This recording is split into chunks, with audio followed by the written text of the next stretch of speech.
Breaking చూస్తున్నాం. ఎన్నికల ముందు హామీ ఇచ్చిన మేరకు ముఖ్యమైన పథకం తల్లికి వందనం అమలుకు కూటమి ప్రభుత్వం నిర్ణయం తీసుకుంది. పెన్షన్ల పెంపు, అన్నా క్యాంటీన్లు, మెగా డిఎస్సి, దీపం 2 పథకాలను ఇప్పటికే అమలు చేస్తోంది. తల్లికి వందనం కింద విద్యార్థుల తల్లులు బ్యాంకు ఖాతాల్లో గురువారం నిధులు జమ చేయనుంది. పథకం అమలు, విధి విధానాలపై సీఎం చంద్రబాబు బుధవారం సచివాలయంలో మంత్రులు లోకేష్, పయ్యావుల కేశవ్ అధికారులతో సమీక్షించారు.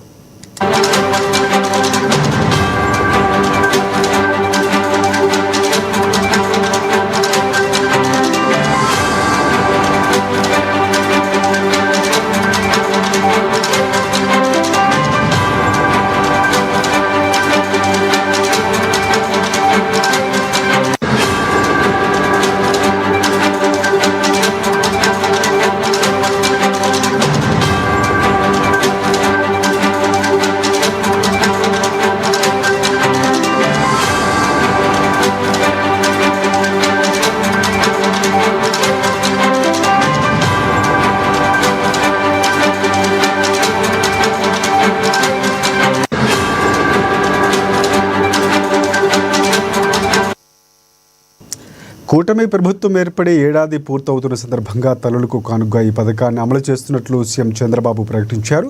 అర్హులైన విద్యార్థుల ప్రతి తల్లి ఖాతాల్లోనూ తల్లికి వందనం నిధులు జమ చేయాలని ఆదేశించారు.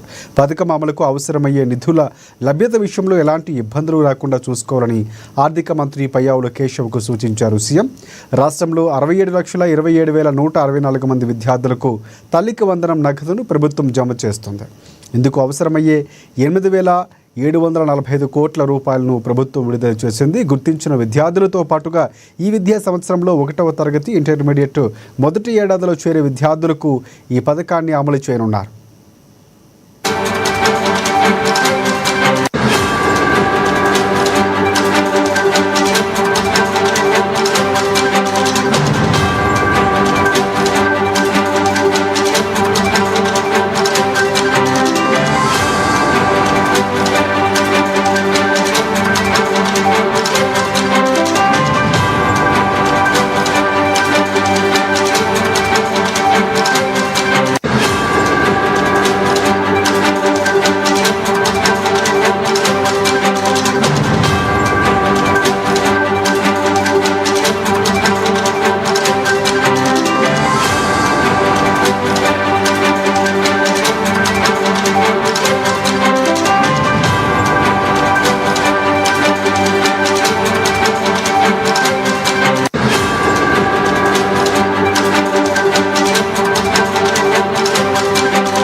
ఎన్నికల ముందు హామీ ఇచ్చిన మేరకు ముఖ్యమైన పథకం తల్లికి వందనం అమలుకు కూటమి ప్రభుత్వం నిర్ణయం తీసుకుంది. పెన్షన్ల పెంపు, అన్నా క్యాంటీన్లు, మెగా డిఎస్సి, దీపం 2 పథకాలు ఇప్పటికే అమలు చేస్తుంది. తల్లికి వందనం కింద విద్యార్థుల తల్లుల బ్యాంకు ఖాతాల్లో గురువారం నిధులు జమ చేయనుంది. పథకం అమలు, విధి విధానాలపై సీఎం చంద్రబాబు బుధవారం సచివాలయంలో మంత్రులు లోకేష్, అలాగే పయ్యావుల కేశవ్ అధికారులతో సమీక్షించారు.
కూటమి ప్రభుత్వం ఏర్పడి ఏడాది పూర్తవుతున్న సందర్భంగా తల్లులకు కానుగా ఈ పథకాన్ని అమలు చేస్తున్నట్లు సీఎం ప్రకటించారు. అర్హులైన విద్యార్థుల ప్రతి తల్లి ఖాతాల్లో తల్లికి వందనం నిధులు జమ చేయాలని ఆదేశించారు. పథకం అమలుకు అవసరమయ్యే నిధుల లభ్యత విషయంలో ఎలాంటి ఇబ్బందులు రాకుండా చూసుకోవాలని ఆర్థిక మంత్రి పయ్యావులు కేశవ్కు సీఎం సూచించారు. రాష్ట్రంలో 67,27,164 మంది విద్యార్థులకు తల్లికి వందనం నగదును ప్రభుత్వం జమ చేస్తుంది. ఇందుకు అవసరమయ్యే 8,745 కోట్లను ప్రభుత్వం విడుదల చేసింది. గుర్తించిన విద్యార్థులతో పాటుగా ఈ విద్యా సంవత్సరంలో 1వ తరగతి ఇంటర్మీడియట్ మొదటి ఏడాదిలో చేరే విద్యార్థులకు ఈ పథకాన్ని అమలు చేయనున్నారు.